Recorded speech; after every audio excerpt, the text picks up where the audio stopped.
So we're going to use this video to talk about the Wikipedia project on our D2L page right now. I have posted, in addition to, of course, the welcome video, I've posted the group project assignment sheet as well as the grading criteria, and then within this grading criteria, it's like a PDF document. I kind of post some, I included rather, some like suggestions, like some reminders about layout stuff that I'm going to use, to I'm going to talk about this stuff in the video, but that's another resource that's on our page for you all to check out. And of course, by the time you're seeing this video, the video will be the other thing included in here. Okay. So we'll start with the assignment sheet. Now, I have yet to do this, but I'm about to start emailing you all with your group assignments. The group assignments can also be found within this page. Okay, so you'll find your name listed further down. If you scroll down this page, you will find your name listed amongst others that are in your group. And in addition to that, I'm going to send an email out to everyone in their respective group, just kind of breaking the ice and prompting the communication process that will be necessary for you all to complete this project on time. All right, so we'll just go through the assignment sheet description, and I'll talk about my recommendations for how to go about doing this project. It'll be a lot of information. There's a lot of kind of stuff that is involved with this group project, especially when you're attempting to do a group project in an online class. But I still insist upon doing it because there's good information from the content here, and I also just feel like it helps to spark that collaboration that I was talking so fondly about in the previous video, and I'm always trying to underscore as a tenet of my class. So essentially what you're doing in your groups is each of your group is going to be assigned a section of a Wikipedia page. But it's not just any Wikipedia page, it's a section from one of these two pages on verifiability and reliable sources. Now, I'm sure you've had professors or high school teachers in the past tell you that Wikipedia can't be used in research. They're not entirely wrong, but then they're also not telling you the whole story. Wikipedia is useful. I certainly think that it's a useful tool in any research process. What your professors are more so trying to communicate when they say don't use it in your research is don't cite it in your research. This shouldn't be like the only place you're getting your information from. And that's because it's not even qualified as a secondary source, which, of course, your bibliographies, your works cited pages, anytime you're writing a research essay, you need to be getting information from secondary sources in addition to primary sources if you are doing that kind of research, which we will be doing this semester. But Wikipedia is a tertiary source, right? Just like Encyclopedia Britannica, which is another thing that people get confused about. They think that somehow Encyclopedia Britannica is in any way different. They're not. They're the same thing. These are tertiary sources, meaning that there's no original authorship. Right? So of course we don't see a byline. We don't see any authors being given credit, which doesn't always mean that it's not a secondary source or that it's a tertiary source that can't be used. We understand that there are plenty of examples, as we'll talk about that this semester, of just sources that conventionally don't give credit to authors because there's a lot of people behind the scenes. But the difference between those and what we get in a Wikipedia page is these are just groups of editors. Okay, these are essentially groups of researchers that are putting together these pages, right? When you scroll down to the bottom of a Wikipedia page, eventually, you will find their references, right? And their references, this is their works cited. This is where they're getting all their information from. So everything that's included in this page, it's just information that has to be cited, and it has to be pulled from another place. The editors aren't putting their own spin on things. They're not presenting their own opinions, their own arguments. They're simply just like organizing all of these ideas into one central hub that is Wikipedia. So definitely useful, not something we want to cite in our research, but how many of us, the first time you hear of a concept, a new idea, an event in history, whatever, you Google it and you click the Wikipedia page to get the information about it, right? To get the synopsis.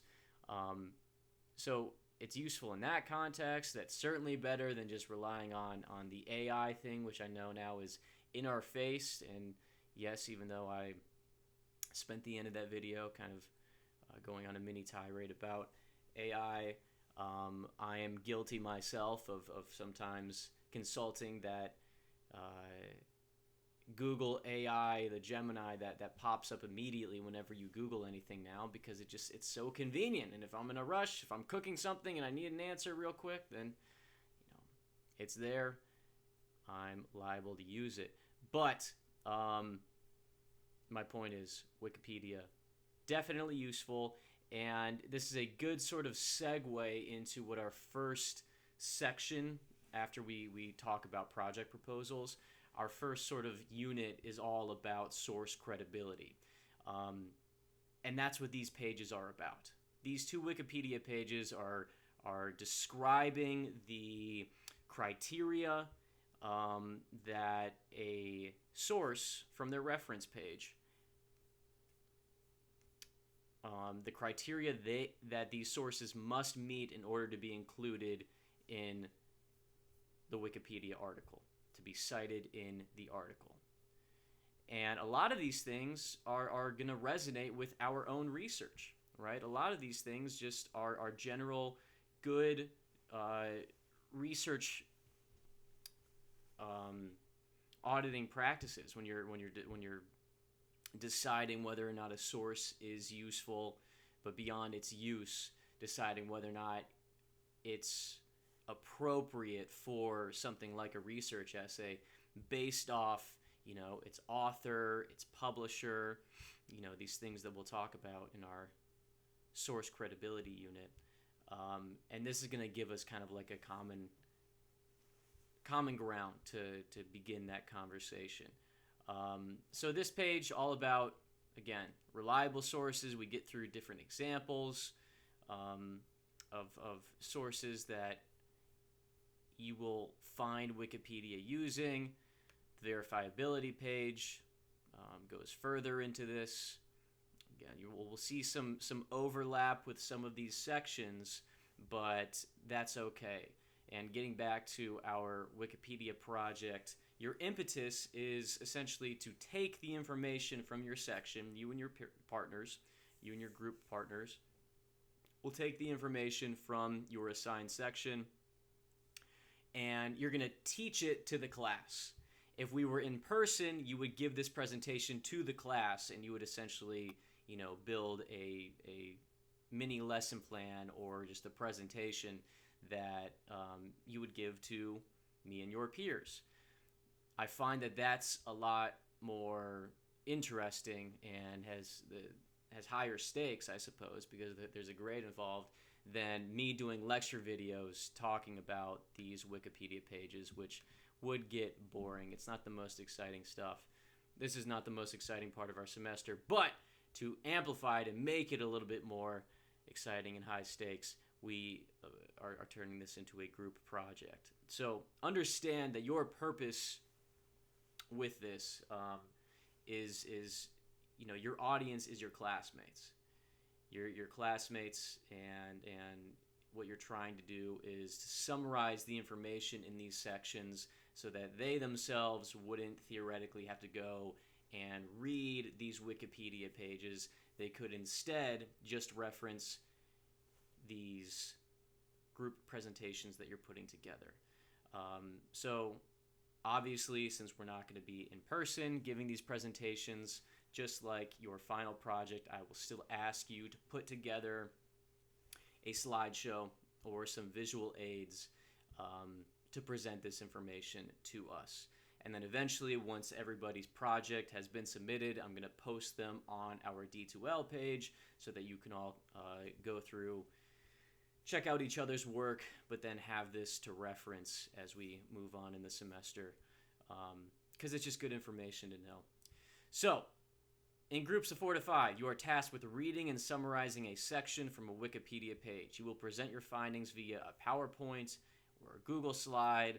Canva is cool with me if you have any sort of like literacy beyond just like the canon of, you know, slide platforms, slide creation platforms, you know, something like if you're good at video editing, you want to do a video essay. That's bold. That would be a lot to do in the next couple of weeks, and probably something that, you know, you would shoulder most of the work in a group project, at least with the editing of said video. But I'm always trying to embolden you to, you know, take it to the next level. So if you want to do something like a video essay, I think that's fine. That's cool. You know, if you know other stuff like Photoshop or like Microsoft Publisher, any sort of visual aid that is consolidating this information and presenting it in a visually appealing way is cool with me, as long as you and your classmates, you and your group mates are all in agreement on what you're going to do with this. Okay. So, getting now into some of the requirements. We're covering the major content areas. We are thinking about some of these writing skills that we're practicing with this, that we will continue to use throughout the semester. Objective summary, paraphrasing. These are the two most important ones. These are the ones that I expect you to utilize the most in this project and in your future work. Direct quotation, of course, is a part of that, but as I say a little bit further on in the next sentence, I'm not expecting you to go through and just copy and paste the article into a slide. That would be the lazy option, right? That would not be the best way to present this information. Once again, your classmates can go through and read the Wikipedia article. It's up to you to put it into terms that we can all better understand, and add some nuance to that as well by finding examples and images to back up this stuff. All right. So yes, direct quotation is a part. It's within the, you know, the canon of these writing tenets, these writing devices that we're using. But please use paraphrasing really more than anything else.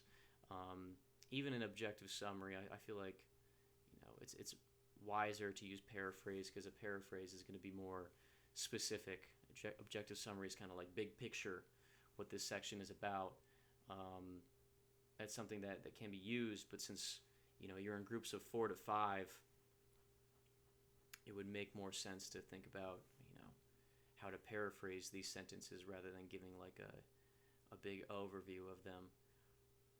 So use that paraphrase, use direct quotations sparingly, if at all. Your slides should rely on visual models, so I'm expecting to see images. I'm expecting you to find examples of this stuff.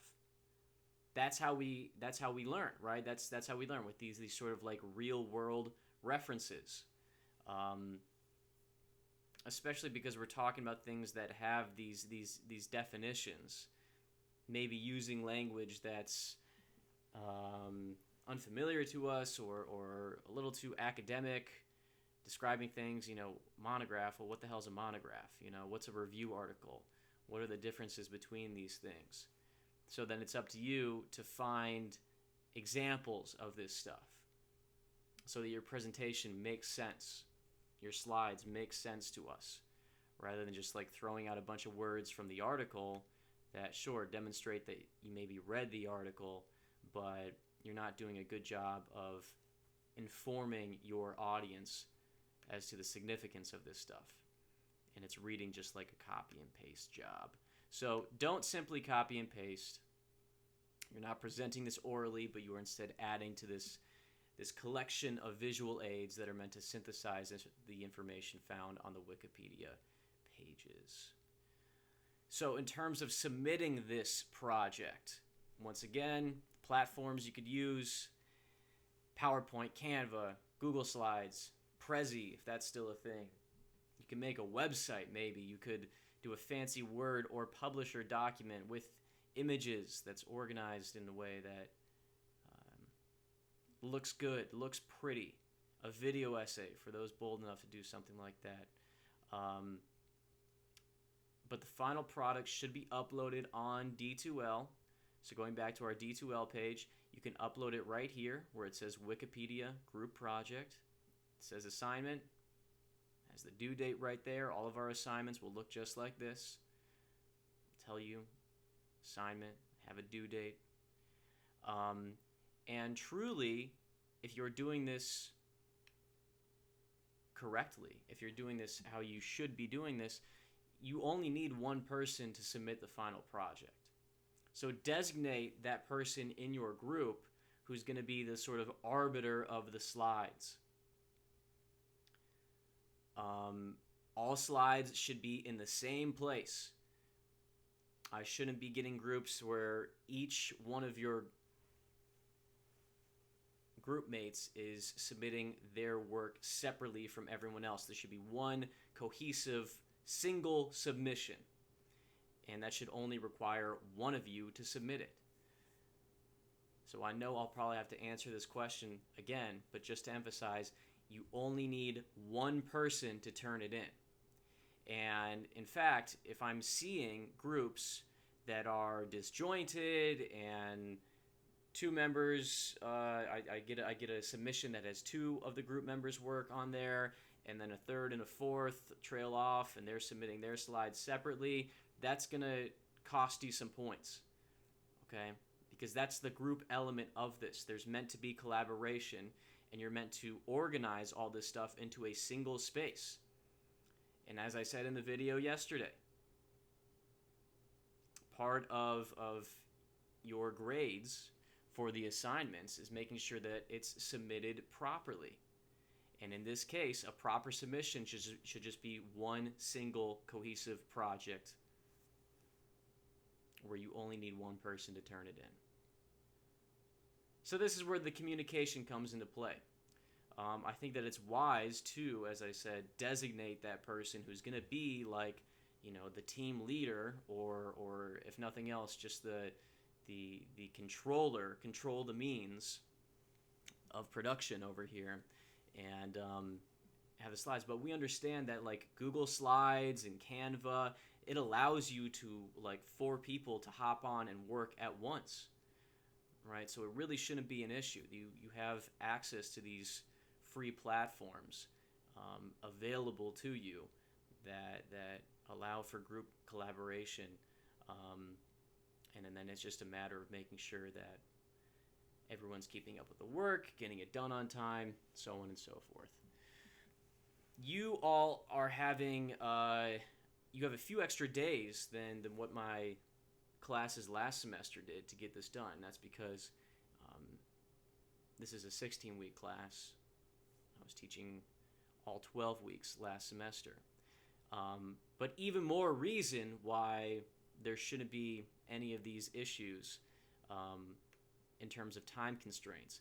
We have until next Friday the 28th, to get this done. All right, so you have a little extra time. This is one of those bizarre middle-of-the-week submission dates, but that's because I want to be able to take a look at them over that weekend and publish them on our D2L page by that Sunday and include any comments that I want to make in that week's video. So for that reason, I'm asking for it to be submitted August 28th, 11:59 p.m. And again, late submissions, this is a homework assignment. Late submissions are going to cost you since again, as I just noted, I want to use your work in that week's video. So late submissions are going to cost you some points. But you've got a good amount of time over here, right? You've got 11 days or so. I know the semester just began today, but you have a week and a half to get organized and reach out to your teammates and start planning for this. So let's start talking about the planning process, because that is key to any group project. Real quick, again, reminders: the purpose of this assignment is to teach your classmates about your section. Each team member will both generate content and have a role in the project production, right? At the end of the project, you are all going to write what's called a collaboration report, where you describe your own contributions to the PowerPoint or the slides, and you're going to evaluate each of your team members' participation. So I really encourage you to kind of keep a diary, keep a journal of this process, because the collaboration report is going to ask you to be specific, be detailed. And you're going to lose points if you're not giving me the specifics of both what you did and what the rest of your group mates did. If you're giving me like a really vague response in that collaboration report, then my assumption is that you weren't really involved in that process. You don't know what everyone else contributed. And so it's important from the very beginning. It's important early on in this group dynamic to be deliberate and be descriptive in what each of your group mates is going to contribute, and what the expectation is for each of you, and the sort of deadlines that you're going to hold each other to. And ultimately, if people aren't holding, their weight, then it's going to affect their grade. It's not going to hurt your grade if someone isn't doing their job, but it is gonna hurt them, right? So this project, it is twofold. There is going to be the grade for the single entity project and its final product, but then there's also going to be a grade based off the collaboration report that's more individualized, where you bring me into the fold and tell me, hey, this is what happened throughout this process. Here are the issues that we encountered. You'll give me the rundown of everything you contributed and how these early conversations went when you decided who's going to do what. You're divvying up the sections to read. You're deciding how you're going to continue the communication with each other. You're essentially just like giving group roles, right? Assigning group roles, and that's going to be, you're going to be asked to detail that in the collaboration report when we get to that part of the assignment. So be ready for that, and as I said, I would just sort of keep a log. Log these each day that you're doing something, and each day that you're communicating with your group members, because the more detailed the collaboration report, then the better you ensure you're going to get a good grade on this. Okay, so once again, August 28th is our due date. So here are all the group pairings, right? Groups 1 through 3. You all have the identifying reliable sources page, this one right here. You'll notice that I've linked the page at the top. I've also, within each section, kind of put together my own like bullet points of the sections that each group is assigned. So you won't find these numbers on the Wikipedia page. This is my own way of splitting up the groups. But when you click on them, it should lead you to that part of the article, right? So as I just did, click news organizations under some types of sources, and it led me to that section right there. So notice on these Wikipedia pages that there are a lot of blue highlighted words.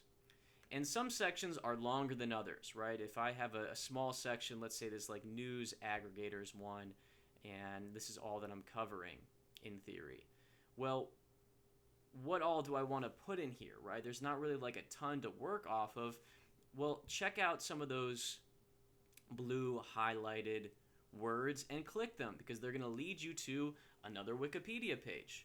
And then maybe within that Wikipedia page's content, you could find things to define, you can find things to summarize, to paraphrase, what have you.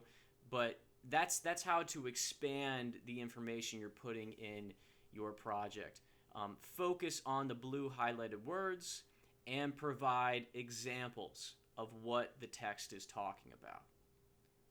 So it's not just simply looking at these 5 sentences and figuring out some way to put this into my own words.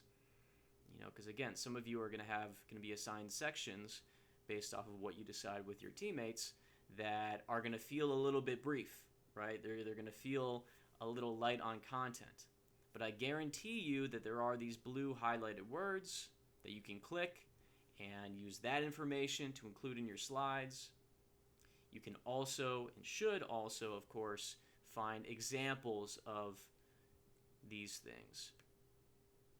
And images. Images. These should be image driven. A slide should be, it's a visual aid. I don't need you to just echo everything that the text has written and give me a copy and pasted wiki page in a new font and new colors. All right, so groups 1 through 3 right there. Groups 4 and 5, you guys have the verifiability page. Same deal. You can click your section and it should lead you right to that part of the Wikipedia article. So again, it's up to you to decide how you divvy this stuff up, right? How you divide the work amongst each other. Entirely up to you, but just make sure you know your role and you understand your group members' roles as well. So getting into the planning of this, project notes, things that I recommend. Communication, obviously essential. I'm about to send this email out to each of the groups to break that ice, but understand that it's your responsibility to follow up with your group to talk about role distribution and how you are all going to complete this project. That's on you. Once I send that email out, once this video is posted, I'm happy to, give folks a nudge if, come, let's say, it's Friday, Saturday, it's the weekend, and you still haven't heard from one of your group members, reach out to me, and I'm happy to do what I can to wake them up. But beyond that, this is going to fall on you and your teammates' shoulders to get this work completed to the best of your ability. Now, I will say this. It's not going to necessarily hurt your grade if one person isn't holding up their end of the bargain. I'm not going to expect you to, if a person is completely ignoring your communique and not following up with you at all, then of course it's not going to hurt your grade if they're just being an absentee group member. At the beginning part of the semester, there are always folks that drop out, and so I'm anticipating that we could have 1 or 2 of those cases, in which case, of course, it would not be your fault. But you know, beyond that, it is up to you to make sure you are meeting the deadlines that your group mates have agreed upon, and that you're getting your work completed on time and to the sort of standard that you are all aiming for. Project submission, once again, you should only need to submit one cohesive PowerPoint with everyone's contributions. So decide who is going to be that person. As I just mentioned, log your experience when the project is submitted. You'll write this collaboration report where you will detail the process. I recommend keeping that daily journal, document your work, to document what is being said in your group dynamic, because those will be the questions the collaboration report is asking you about, right? Not just the work that you did, but then how did you all decide, what deadlines to hold each other to? How did you all decide what platform to use to communicate, and what platform you used to create the slides, and how did you divide the work?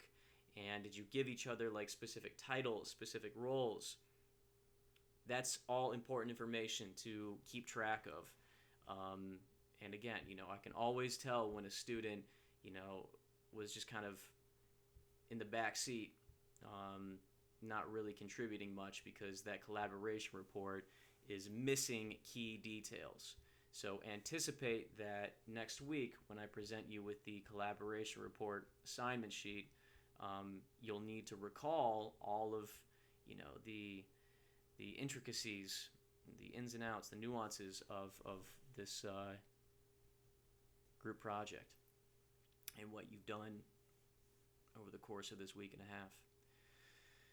So you will evaluate your peers. Be intentional and descriptive when assigning group tasks and responsibilities, because I will want to know the specifics. I would always read, if there's an overview section, I know there's an overview section on this page, the reliable sources one. I would read this, because it gives you just kind of like a breakdown of like what the whole article entails. And so if you have this one, I don't know if this one has an overview section. It doesn't, but well, I mean, it has this, so read the beginning of the articles, because that provides some necessary context. It's the introduction, and if you are kind of confused, like, what are we talking about with verifiability? Well, hey, read those first couple paragraphs on the page, give you some context. Let's see. Every group has one major section they're responsible for, and each of those major sections has several subsections. You all will divide those subsections. Follow the hyperlinks, the blue highlighted words. Be prepared to report on the information that is contained within them. The sections you are examining are summaries of other things, and it's up to you to decide, what is being summarized, and it's up to you to decide how you divide this work. All right, so I would maybe take a gander at the page itself to see, how long each of the sections is, to fairly organize, and distribute the work that's involved with this project. Once again, emphasis should be placed on paraphrasing, putting it into your own words that your teammates and your peers are going to understand. Don't just copy and paste what the Wikipedia page says into the slides. Paraphrase. Content should be based on the section and subsections. Find examples of these concepts, right? That's how we learn best, with these real-world references. So be sure to find examples, and then usually that clues you into what images to include, right? The examples lead to ideas for visuals to place next to the text you're writing in the slide. But give us some examples, right? The Wikipedia page, this is where you got to use your critical thinking skills. The Wikipedia page isn't necessarily going to have examples for you, so it's up to you to figure out, okay, secondary source, what's an example of a secondary source that I could find? News organization, what's an example of a news organization that I could find? It's up to you to find the examples. You won't necessarily see the examples written in the Wikipedia page.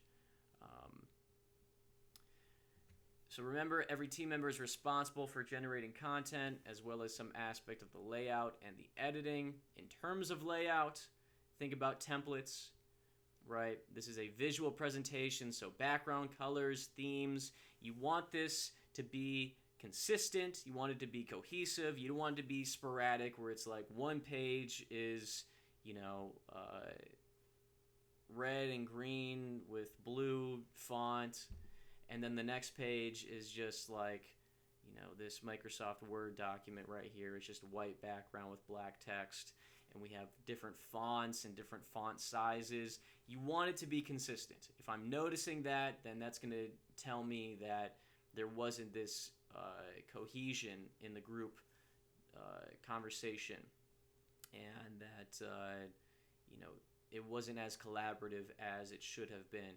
This is a single entity presentation, right? So you all want to be on the same page. If you were really to give this presentation, to an audience of real people, then you'd want to make sure that you're all just consistent with each other.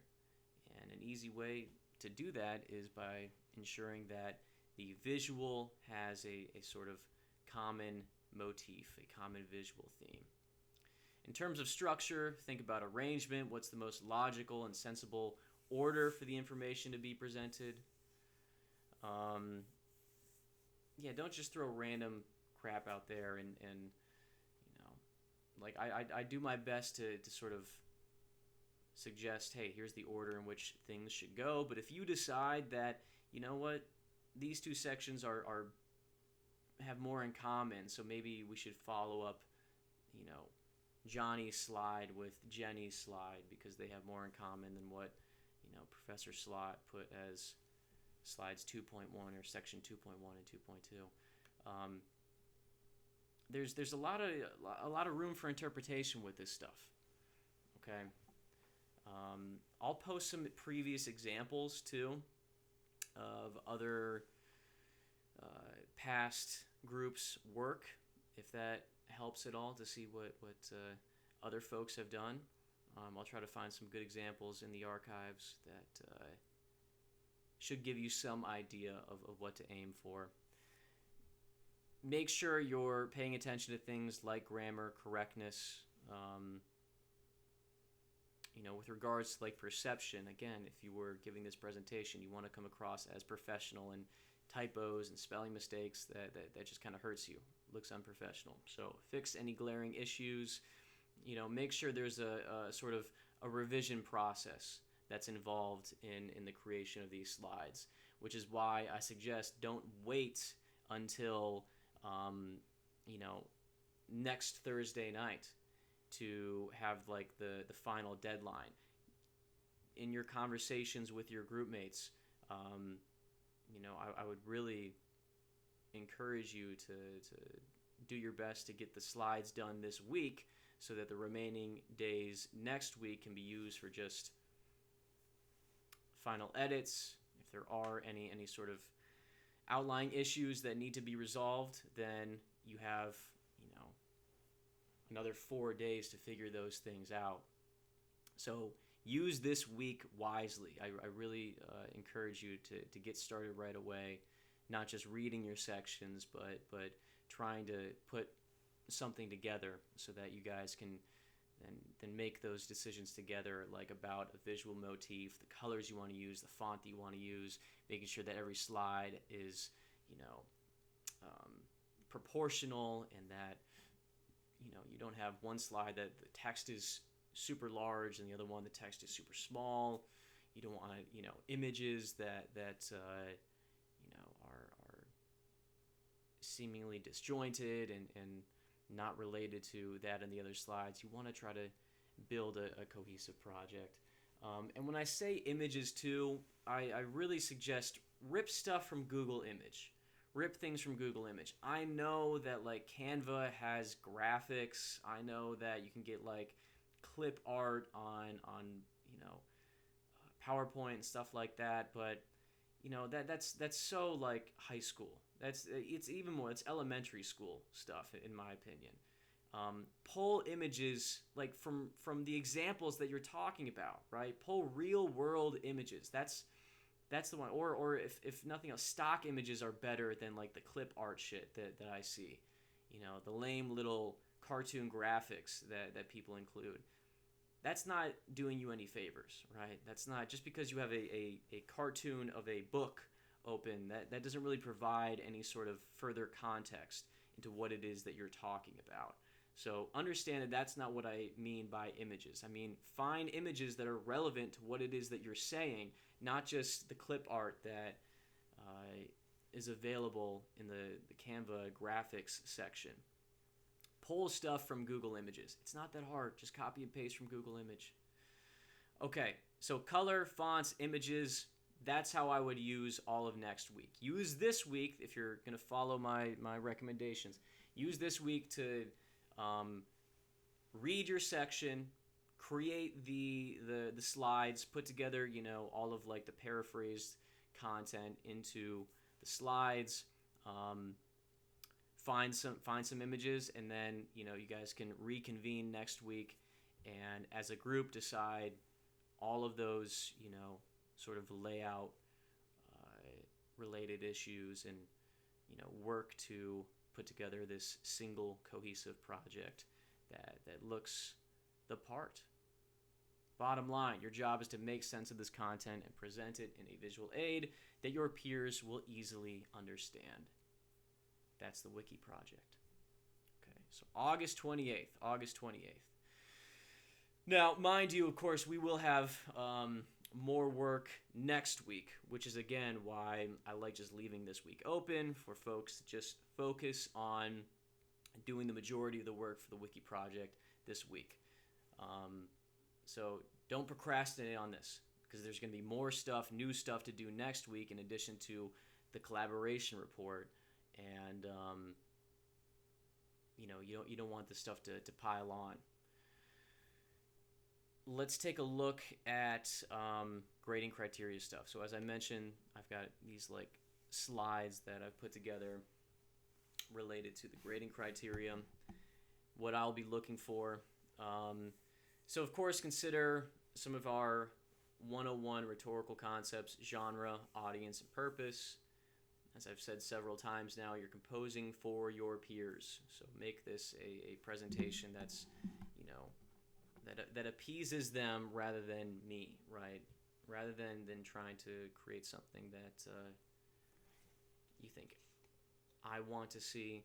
Instead, create presentations that you think would excite and interest your peers.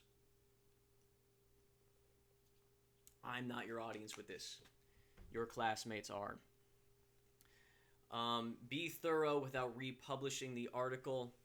So, those instances where, let's say, you do want to use a quotation, a direct quotation, don't just plug and play, put it in there, but, then write another sentence where you're contextualizing what this quote means. And then, of course, that there's opportunity to find your example, right? And I think that's a good sort of formula to follow. Whether it's a quote or a paraphrase, make sure you're putting it into terms that we can understand, and better yet, find an example that just helps to bring it all home. For your slides, don't overload with text, right? We shouldn't be seeing full blocks of text. We shouldn't be seeing like paragraphs on your slide. We want to balance all of the text with images, trying to achieve this sort of visual ratio. Demonstrate your understanding of an objective summary, paraphrase, and quote. Don't copy and paste. Understand that these are concepts as they apply to the Wikipedia articles, like we said at the top of this conversation. So there's no original research. These are just editors of these pages. They're not considered authors. And then make sure there's a uniform layout and design to engage your audience.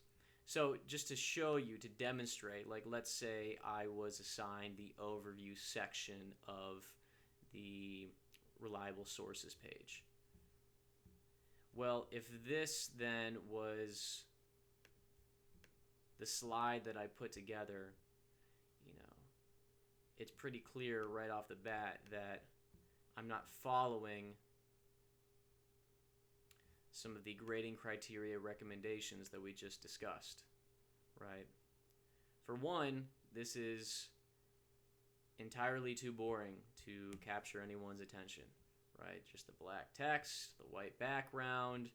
We've got like Calibri or Arial or some, uninspiring font. The font is different sizes here. If you're reading this, if you go through and you read it, the sources where the material comes from, for example, a source could be a book or a web page. A source can be reliable or unreliable if the material is meant to support some sources such as unpublished text. If you read through this, you'll notice that it is literally just taking this stuff verbatim from the Wikipedia page.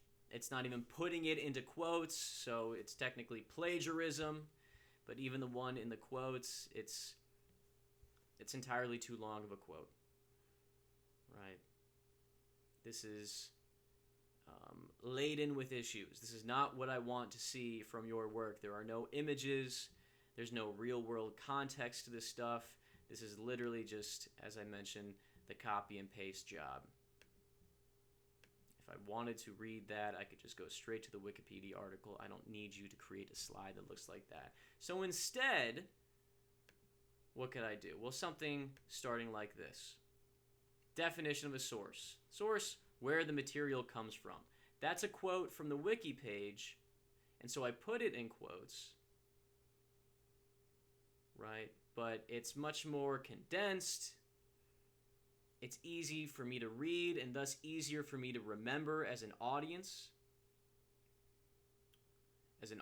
member, and then I have some examples to go through over here. And really, if we're being true to like what the purpose of a PowerPoint or a visual aid in general is, it's meant to just supplement what the speaker is talking about.